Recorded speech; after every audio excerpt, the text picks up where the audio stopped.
ताकि द्वारकाधीश प्रभु समझ जाएं कि ये जो 4 मुट्ठी के जो चावल हैं, जो 4 प्रकार के दिखाई दे रहे हैं, इस चावलों में मेरे मित्र के घर का एक भी दाना नहीं, एक भी चावल नहीं है। एक बिलस्त कपड़ा कई जगह से फटा हुआ, पोटली बांधी और सुदामा जी महाराज को दिया। सुशीला बार बार कहती है, स्वामी जाओ चले द्वारिका को,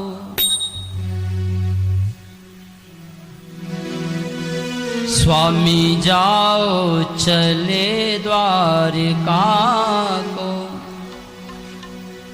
इस नगर में गुजारा नहीं है, स्वामी जाओ चले द्वारिका को, इस नगर में गुजारा नहीं है, दूर कर देंगे दुख मुरली वाले, दूर कर देंगे दुख मुरली वाले, और कोई सहारा नहीं है, और कोई सहारा नहीं है, स्वामी जाओ चले द्वारिका को, स्वामी जाओ चले द्वारिका को, इस नगर में गुजारा नहीं है।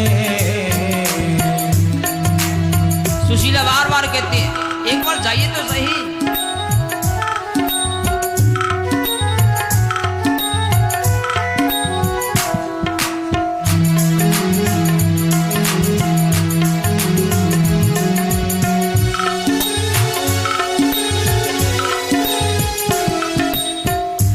कैसे जाऊं चला द्वारिका को, तुमने सोचा विचारा नहीं है, कैसे जाऊं चला द्वारिका को, तुमने सोचा विचारा नहीं है, कैसे जाऊं चला द्वारिका को, तुमने सोचा विचारा नहीं है, कैसे जाऊं चला द्वारिका को, तुमने सोचा विचारा नहीं है, देखो तन के ये कपड़े फटे हैं, देखो तन के ये कपड़े फटे हैं, हाल अच्छा हमारा नहीं है, देखो तन के ये कपड़े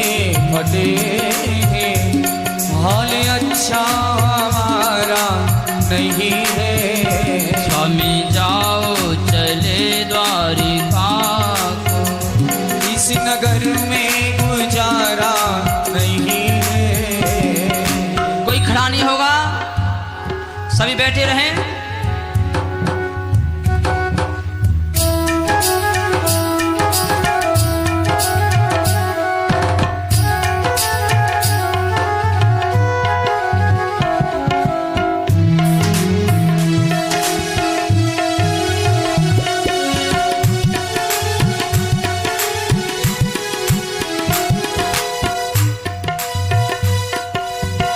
सुशीला कहती है, वो सब जग के दाता कहाते, पास उनके नहीं क्यों न जाते, वो सब जग के दाता कहाते, पास उनके क्यों नहीं जाते, वो सब जग के दाता कहाते, पास उनके नहीं क्यों न जाते, वो सब जग के दाता कहाते, पास क्यों नहीं उनके जाते, ये बता दो मुसीबत में किसने, ये बता दो मुसीबत में किसने, मुरली वाला पुकारा नहीं है,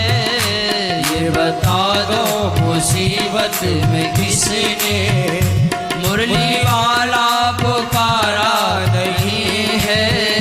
स्वामी जाओ चले द्वारिका को, इस नगर में गुजारा नहीं है। इस नगर में गुजारा नहीं है। इस नगर में गुजारा नहीं है। सुशीला ने बार बार कहा तो सज्जनों, सुशीला के बार बार कहने पर आज भक्त सुदामा जी महाराज अपने मित्र द्वारिकाधीश से मिलने के लिए चल दिए।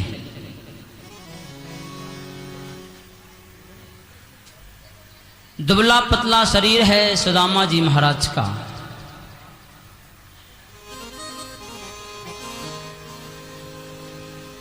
भगवान नाम स्मरण करते हुए अपने मित्र से मिलने के लिए भक्त सुदामा जी जा रहे हैं। भूख लगती है, प्यास लगती है,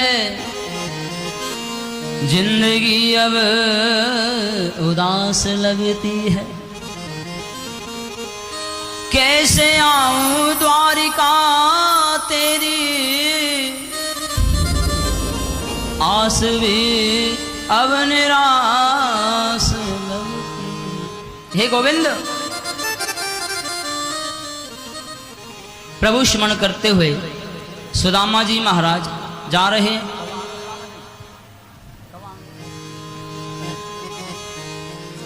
चलते जा रहे हैं, दुबला पतला शरीर है।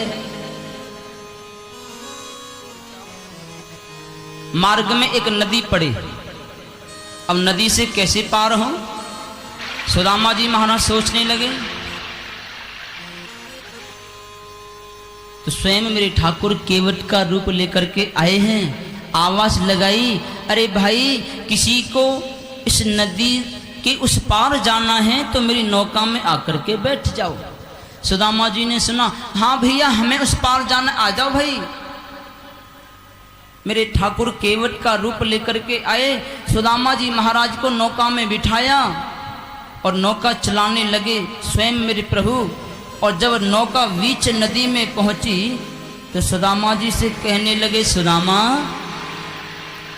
भैया, आपके पास उतराई के लिए पैसे हैं या नहीं? अब सुदामा जी महाराज सोचने लगे, भाई पैसे होते तो हम यहाँ होते। देखो भैया, हमें नहीं जाना उस पार, वापस ले चलो, नहीं जाना उस पार। भगवान कहते हैं, जो तेरे पास है तू उसी को ही दे दे।